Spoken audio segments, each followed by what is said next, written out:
Paradise is the place we need.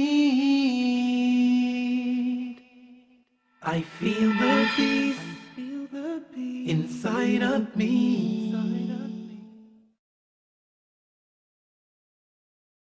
Greetings and peace. This is Dr. Laurence Brown with another episode of Interfaith Issues, where we discuss the issues of common interest to the three Abrahamic religions of Judaism, Christianity, and Islam. Today I'm going to be talking about the subject of where is the Christ in Christianity. Now that title might strike people as a little unusual if they have not been introduced to the concept before. The reason for the title, Where is the Christ in Christianity, is simply that many who read the Christian scriptures encounter a paradox that they have difficulty resolving. And that paradox is that the teachings of Jesus Christ often are found to be seemingly at odds with the tenets of Christian faith. Now, I would like to begin by backing up a step to the Old Testament. We all know, of course, Christianity is based upon the New Testament, but let's back up for a minute to the Old Testament, the scripture that Jesus Christ held up as the scripture of his time. We have to remember that Jesus Christ was an Orthodox Jew. This is why he is frequently referred to as Rabbi Jesus. The Old Testament was the book that Rabbi Jesus held up as the book of laws of his time. These were the laws that he taught to his disciples. And so it is important for us to take a speculative look at the Old Testament. Let's begin with Genesis 32, where it is recorded that Jacob wrestled with another man? No. An angel? No, although it might say that in the translation. No, it's actually written that Jacob wrestled with God. Now, modern translations have tried to pretty much make this difficulty go away. They translate it as man or angel, but we have to read the scriptures in the foundational language in which they were recorded. And when we do this, we find that the Old Testament records that Jacob wrestled with God. Now, let's put this into perspective. Our universe is vast. How vast exactly is it? Well, take 240, add 21 zeros after it, and that's how many miles the universe is in diameter. 240 with 21 zeros after it is 7 sets of 3 zeros with commas. It's a number so vast, I'm not even sure if anybody knows the name for it. And on top of that, within this known universe, we have over 1 billion galaxies, and the universe, despite its vastness, is still expanding at 90% the speed of light. Now, this is creation of our Creator, and we are to believe that Jacob, a man, wrestled with the Creator of this vast universe, not only wrestled with him, but, as the Bible records, prevailed. It records that Jacob prevailed in wrestling against God. Now, as I said, modern translations have tried to escape from this difficulty by translating that Jacob wrestled with an angel or wrestled with a man. That's not what the foundational scripture says. And we have to look at the foundational scripture if we are going to get a true feel for the accuracy of these writings. Now, unreliability is a recurring problem in the Old Testament. One of the largest examples of unreliability is to be found in 2 Samuel 24:1, compared with 1 Chronicles 21:1. In 2 Samuel 24:1, it reads, quote, "Again the anger of the Lord was aroused against Israel, and he moved David against them to say, 'Go, number Israel and Judah.'" Fair enough. What did it say? The anger of the Lord.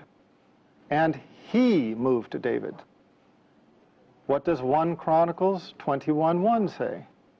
Quote, "Now Satan stood up against Israel and moved David to number Israel." Here we have two passages describing the same historical event in very clear, unequivocal language. One speaks of God, the other speaks of Satan. Now, we have to ask ourselves at this point, is there any possible way to rectify this? In another passage, as I told you, Genesis 32:24 through 30, it records a man, Jacob, as having wrestled with God. Here we find two passages, one speaking of God, one speaking of Satan, describing the same historical event. In both of these passages, there is no possible way to rectify this inconsistency. So, which was it? Was it the Lord or was it Satan? We don't know. But what we do know is that it renders the Old Testament unreliable as a book of Scripture. As God is all-knowing, all-powerful, perfect, and all-reliable, he does not make the simplest of mistakes. A human being might, and we have to assume, okay, maybe this mistake came from a scribe. But if the revelation has been passed down to us in this time, with these errors existing within the text, and we cannot trust that portion, then what portion can we trust?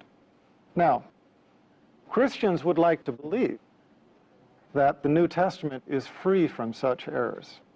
Christians would like to say, well, okay, that's Old Testament. Let's not worry about that. We have the New Testament.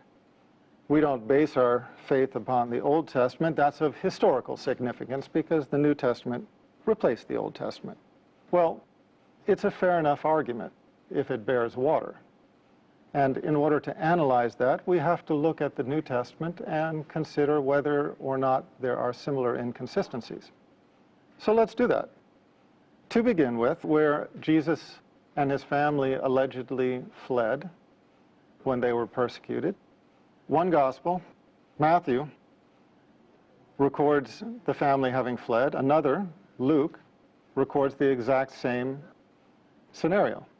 One records the family having fled to Nazareth. The other records the family having fled to Egypt.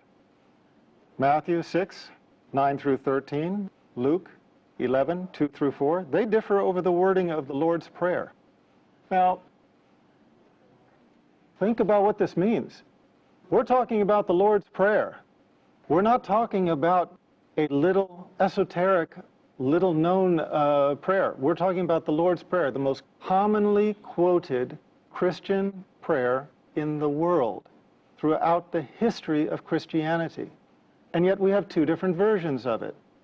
It is described in two Gospels, and the wording does not agree. How much does the wording not agree? Over the last several years, the Jesus Seminar has compiled over 300 fellows of the Jesus Seminar. These are leading Christian scholars who represent their various faiths. They are at the top of the academic and the theological field, and they analyze the Christian scriptures. They analyze the foundational manuscripts, not the ones that we read in our translations into whatever language. No, they analyze the manuscripts in their original language. How big is the difference between the two versions of the Lord's Prayer? It is so large that the Jesus Seminar agrees that the only word Jesus Christ reportedly stated that they can agree upon that he stated was Father. Now we're talking about the prayer that starts, Our Father who art in heaven, hallowed be thy name, ... But as famous as this prayer is, as much as people rely upon this prayer and think that these were the actual words of Jesus, the preeminent theologians and Christian scholars of the Jesus Seminar have concluded that the only word of the Lord's Prayer that can be definitively traced to Jesus Christ is the word Father. So this gives us some idea of the problems that exist in the New Testament as well. Matthew and John disagree over another point of critical importance. In Matthew 11:13 through 14, and chapter 17, 11 through 13, and John 1:21. These two Gospels disagree over whether John the Baptist was Elijah or not. In one case, John the Baptist described as Elijah. In another case, he is disavowed as Elijah. Again, you can't have it both ways. And in a book of God, we don't expect to find this kind of discrepancy. Now, that's enough information for all of us to chew on for a few minutes. So let's take a break, and we'll come back shortly. Welcome back, and let's continue with our discussion on this segment of Interfaith Issues. We are talking about where is the Christ in Christianity. We don't expect to find discrepancies like who carried the cross. In Matthew, Mark, and Luke, Simon carried the cross. In John, Jesus Christ carried the cross. Again, which one was it? We don't expect to find differences over little things, such as what was the color of the robe that he was wearing? Scarlet, as in one gospel, or purple, as in another? Did the Roman soldiers put gall in the wine, or did they put myrrh? Look at the Gospels. You will find parallel stories that do not agree. Was Jesus crucified before the third hour, as in Mark 15:25, or after the sixth hour, as in John 19:14 through 15? Now, before the third hour and after the sixth hour, there is no way of reconciling these. There is no way that that time frame can overlap. You cannot have it both ways. And we are only talking about the events that are recorded leading up to the alleged crucifixion. After the alleged crucifixion, all similarity between the stories becomes almost unrecognizable. Now, that's a hefty challenge. And I would challenge the serious and the sincere to go and read the Gospels, look at them side by side, and compare the stories after the alleged crucifixion to see exactly on what details they agree. One of the most important details that they do not agree on is the last words of Jesus Christ. Now, think about this. Throughout time, whenever you have a famous personality, when that person is dying, their followers, the people who love that person or emulate that person or want to just write history books about that person, they hang upon their deathbed waiting for their last words. You can even find books about this. There's one book called Famous Last Words. And what is interesting is that there is no disagreement about the last words of the famous personalities in books like Famous Last Words. But when it comes to Jesus Christ, one gospel records that his last words were, "It is finished." Another gospel records that his last words were, "It is finished?" No, not at all. The other gospel records that his last words are, "Father, into your hands I commend my spirit." Which is it? Again, you can't have both. You can't have he said this and then said that and they were both his last words. No. If you said this and then you said that, this is no longer his last words. These are only a few of a long list of scriptural inconsistencies, and they underscore the difficulty in embracing the New Testament as unadulterated scripture, scripture that we can be comfortable hanging our salvation upon, trusting that this book will get us into paradise because it is letter perfect and we can be assured that it is pristine revelation from God. Because quite clearly it is not. There are inconsistencies that cannot be rectified with one another. Hence the question, where is the Christ in Christianity? On one hand, we have a religion that is named after Jesus Christ. And if you ask any Christian, what is the foundation of your faith? What does it mean to be Christian? They will say it means to follow the teachings and the example of Jesus Christ. But now, if that is the case, why do we find such a large disparity between what Jesus Christ teaches and what the church teaches as the tenets of Trinitarian Christian faith. Let me give you some examples. Jesus Christ taught Old Testament law. That's why, as I said in the beginning of this talk, he's known as Rabbi Jesus. Paul negated it. Jesus Christ taught that God is one God. The Pauline theologians derived the Trinity. Jesus called himself the Son of Man 88 times. 88 times he called himself the Son of Man. Not once did he ever call himself the Son of God in a literal, begotten, not made sense. What did Paul call Jesus Christ? The Son of God. What do Christians know Jesus Christ as now? Allegedly the Son of God. We have to ask ourselves, when we are following the tenets of Christian faith, or those who follow the tenets of Christian faith, what are they adhering to more closely, the teachings of Jesus Christ or the teachings of Paul? And make no mistake about it, they are not the same. The teachings of Paul, as I just stated, in most cases are contradictory to the teachings of Jesus Christ, negating the Old Testament law, denying the unity of God, denying the direct accountability, meaning praying directly to God instead of praying to a saint or an intercessor, identifying Jesus Christ as a man and not as the Son of God. These are critical points upon which Paul and Jesus Christ were at odds. Paul was not only at odds with the teachings of Jesus Christ, but he was corrected by Jesus' disciples. It is well documented in the New Testament, the animosity between Peter and Paul, the animosity between James and Paul. So again, the title of this talk, Where is the Christ in Christianity? Because what we are finding is that what Jesus Christ taught is not the foundation of the tenets of faith encountered in Trinitarian churches of this time. Rather, the Trinitarian churches of this time are based predominantly upon the teachings of Paul. How recognizable is this? Is this something that I am seeing for the first time nobody else has seen? Is this something that has escaped the knowledge of Christian scholars? Not at all. They are well aware of it, but they are shy to talk about it. Let me read some quotes.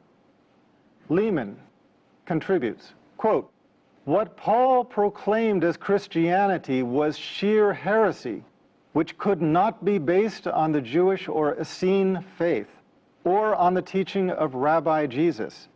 But, as Schoenfeld says, the Pauline heresy became the foundation of Christian orthodoxy, and the legitimate church was disowned as heretical." Was this only to be found in the writings of Lehman? No. Barty Ehrman, probably the leading scholar of biblical textual criticism alive today, speaking upon this very subject, commented, quote, "Paul's view was not universally accepted, or one might argue even widely accepted. Even more striking, Paul's own letters indicate that there were outspoken, sincere, and active Christian leaders who vehemently disagreed with him on this score and considered Paul's views to be a corruption of the true message of Christ. One should always bear in mind that in this very letter of Galatians, Paul indicates that he confronted Peter over just such issues. He disagreed, that is, even with Jesus' closest disciple. Commenting on some of the early Christians in the pseudo-Clementine literature, Barty Ehrman wrote, "Paul has corrupted the true faith on a brief vision, which he has doubtless misconstrued. Paul is thus the enemy of the apostles, not the chief of them. He is outside the true faith, a heretic to be banned, not an apostle to be followed." Joel Carmichael, quote, "We are a universe away from Jesus. If Jesus came only to fulfill the law and the prophets, if he thought that not one iota, not a dot would pass from the law, that the cardinal commandment was, quote, "Hear, O Israel, the Lord our God, the Lord is one," and that no one was good but God, what would he have thought of Paul's handiwork? Paul's triumph meant the final obliteration of the historic Jesus. There are many others who have made similar comments. The point is that in analyzing Christianity, we have to choose who to take the teachings from. If we are choosing to take our teachings from the prophet Jesus, let's do it. Let's take from his teachings. Let's go and buy a red letter Bible that records all the words of Jesus Christ in red, and we will find everything that Jesus said very clear. You will find everything that I have spoken about in this last 20 minutes. You will find him speaking of one God. You will find him speaking of himself as the Son of Man. You will find him speaking of direct accountability. You will find him speaking of the fact that he was an ethnic prophet, etc., etc. But if you choose to follow the teachings of Paul, well, then you are welcome to follow the Pauline, Trinitarian Christianity that prevails in this time. But before you do that, I would suggest one thing. Let's take a close look at these issues I have described. Jesus Christ teaching that there is only one God, teaching that the prophets were men and sons of men, teaching direct accountability. What other religion, what other of the Abrahamic religions conveys these simple, true values? If you answered Islam, you'd be correct. Here is a religion that honors Jesus Christ as the prophet, that recognizes his humanity, recognizes the truth of the revelation that he conveyed, but at the same time recognizes the very human corruptions, whether intentional or not, that crept into that revelation over time. At the same time, Islam is a religion of Tawheed, belief in the oneness of God, as Jesus professed, and it is a religion that fulfills everything that Jesus Christ himself spoke of. If you want to learn more about this, expand your knowledge on the subject, please go to my website, www.leveltruth.com. Look at the first of my series of books, Misguided, and you can carry it further from there.